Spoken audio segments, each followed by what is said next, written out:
Hello Butterfly, it's Eva Lane from anxiousrelief.com, and today I want to talk to you about anger. Specifically, anger in women, and even more specifically, how as a woman your anger blocks are contributing to your anxiety blocks. This is a lesson that I myself have learnt quite deeply this year. It was only this year that I actually came to realise that I do harbour some anger and some resentment that I have collected over the years from witnessing and being part of injustices throughout my life.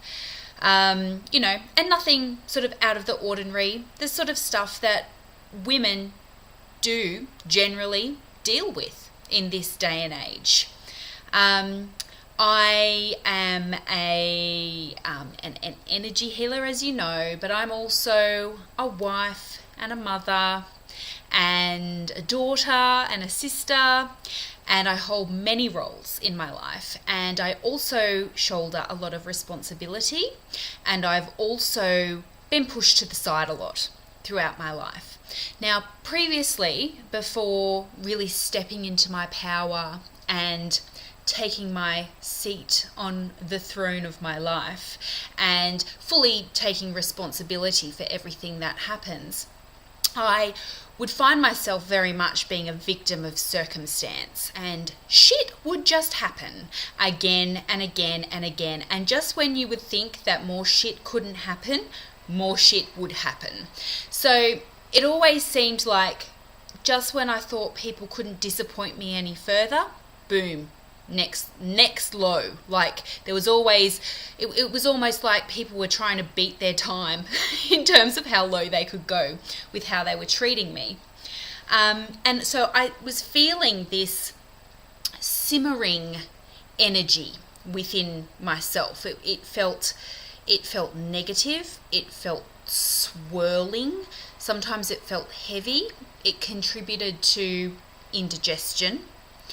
And sometimes I'd feel it rise. So I'd feel it in my solar plexus chakra, and sometimes I'd feel it in my throat chakra, to the point where it actually would feel a lump in my throat. But I still didn't have a name for it. I didn't know what it was that I was experiencing. I just felt blocked by this deep negative energy. And it was making me anxious. I did feel blocked, and I did feel that this negative energy was preventing me from getting my message out there into the world. So this happened this year. I get counselling for various issues that I have. I'm not ashamed to admit that at all. We all have our stuff, we all have our blocks, and we all have our issues that we have to work through. So I was sitting in the counsellor's office, and I was talking about a situation, and she was, listening, and had the concerned look on her face, and then she stopped and she paused and she said, "Now, obviously, Eva, this is making you very angry." And my response was like, I sort of sat back in my chair, and I said to her, really?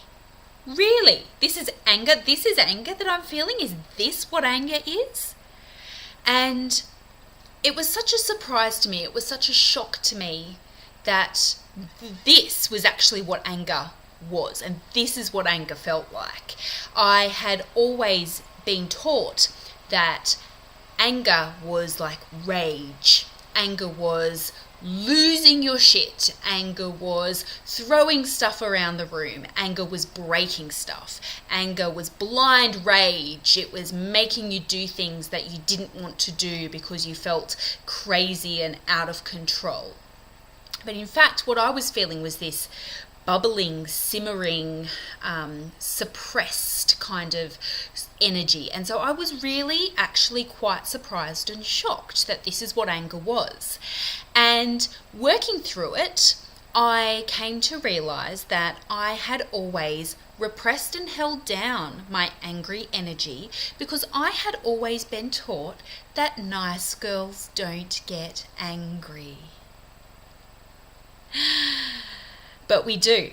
We're humans and we feel our emotions and we witness injustice and we see things that happen and we're told that we can't do anything about it. And so the anger just builds and builds, and many people are just like me. They don't have a name for it either. Speaking to friends, I was saying to them, did you know that I'm actually angry? And they said, oh no, you're not an angry person. You're the energy healer. You're full of peace and light. You're not angry. And when I had to break the news to them and say, yeah, well, actually, I am angry.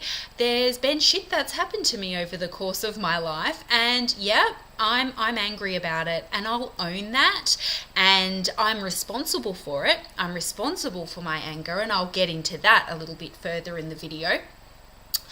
But it came as a shock to many of the people that I know and love that I had this resentment, this anger building up in me. And recently, actually, just this last couple of weeks, my husband finished his uni course. We've been living away from my heart hometown for the last 4 years, and everything's been towards my husband doing his degree, my husband finishing his degree. And I said to him, when you finish your degree, you're going to fall sick, thinking he was holding it all together and, when it all came to the end, he was going to crumble. Well, it actually wasn't him that fell sick, it was me. And I woke up a week ago with my right eye was huge and swollen. And you might be able to see, even now, if I come up to the camera and show you, my eyes are red and bloodshot. And the reason for that was I was holding on to all this resentment and tension of coming second, everything coming second, my role as a wife and a mother, and needing to step up into those roles to support my husband while he was doing his degree. I could totally get that. I totally understand that. And yes, absolutely reasonable to be doing that, and I agreed to do that. I agreed to move down to Canberra to accompany my husband, so to support him so that he could do this education, so that he could, improve himself, and he was doing it for the family as well. So I get that, but I'm still entitled to feel a little bit pushed aside, a little bit like I came second for a long time, that I lost my husband to his study for a good while, and all of this resentment and tension suddenly found a way to bubble up, and I had a massive swollen eye with, it turned out to be viral conjunctivitis. So it's not the more common bacterial type that you can get the eye drops for. It was the viral type that you just have to basically sit and wait it out. So I knew when I got up in the morning and I looked in the mirror and I could see myself, I thought, there's my anger and resentment and tension right there, plain as plain on my face. So that's an example of how anger has manifested physically for me, and it's manifested, directly and recently, and it's very real for me. So I got to work and I decided to, as anger was a huge block for my own anxiety, I decided to put together a meditation so that, and it was for my own use, but I thought if this helps me, then it's definitely going to help my butterflies out there with their own anger-connected anxiety blocks. So in this meditation, I basically set a commitment, an intention that I'm going to work on and take responsibility and own and heal my energy blocks. So I'll put the link to it under this video, but I just want to go into the actual steps that you need to take when you want to heal your anger blocks. And the steps are the same steps that you use basically to heal any type of energy or anxiety related energy block. And the first step is to name it. You need to understand what it is that you're feeling. So for me, I didn't have a name for this bubbling, simmering, negative, suppressive, rising energy that was inside of me, that was just simmering and bubbling along. I had no name for it. I had to get a name for it out of a counselling session, and the minute the counsellor said to me, obviously you're angry, suddenly I had a name for it. I don't think I'd had such an aha moment since I was actually diagnosed with anxiety disorder about 20 years ago. So finally having a name for it was so empowering for me. It was shocking. It was surprising. I think because there's so much bad press about anger. I was a little surprised and felt a little bit bewildered by, oh my gosh, is this what I'm feeling? This is anger? Oh my goodness. But once I got over that and I thought, yeah, no, actually, that's what this is called. The name for this emotion is anger. So I named it. And that was a huge shift for me, a huge aha moment. The second thing I needed to do was accept it. I had to accept the anger. I had to accept the angry energy. Now, let me just explain to you a little bit about my own acceptance process once the counsellor had told me that I was experiencing anxiety. So I held it together pretty well within the counselling session, but once the counselling session had completed and I had left the building and I got into the car, I suddenly got really dizzy, and it was a different type of dizziness that I had experienced previously. I'd experienced lightheadedness in the past. I'd experienced a little bit of vertigo in the past. This was swirling. Everything around me was just, I couldn't actually get my bearings. I'm sitting in the driver's seat of my car and everything it was almost like I was on this rocking ship of everything swirling around me and trying to make sense of I knew where I was and I knew who I was and I knew what I was doing, and I was very with it in that respect, but just in terms of my being able to sense and interpret the world around me in that moment was severely disrupted. So I called my husband on the phone and I said to him, I'm angry. Did you know that I'm angry? And he said to me, well, I wouldn't put it that way, but yes, I think, maybe, perhaps, yeah, maybe. And that was a huge part of my acceptance of the whole, owning the fact that I had anger within me. I needed to accept it. I needed to create the space to allow me to accept it. So I was just sitting in the car and I thought, I've got no other option but to just sit here and to let things swirl around me for a while before I even attempt to drive. So I sat there in my car for at least an hour, and I had another hour that I had to drive to get to my brother's house after this counselling appointment. But I was sitting there and I just had to accept the fact that it was angry. I took some deep breaths. I did my Xanax breath of breathing in for a count of 5, hold for a count of 5, and breathe out for a count of 5. That really helped to still and stabilize me in my parasympathetic nervous system, but it also allowed me a bit of space just to accept that I finally had a name for these feelings that I had been pushing down, but that I didn't realize that I was pushing down, and that basically I was in a lot of denial about. So accepting it that was a huge step, and that was something that I really had to allow to happen. I had to, again, accept that I didn't have a lot of control over what was going on in that moment. So the next step,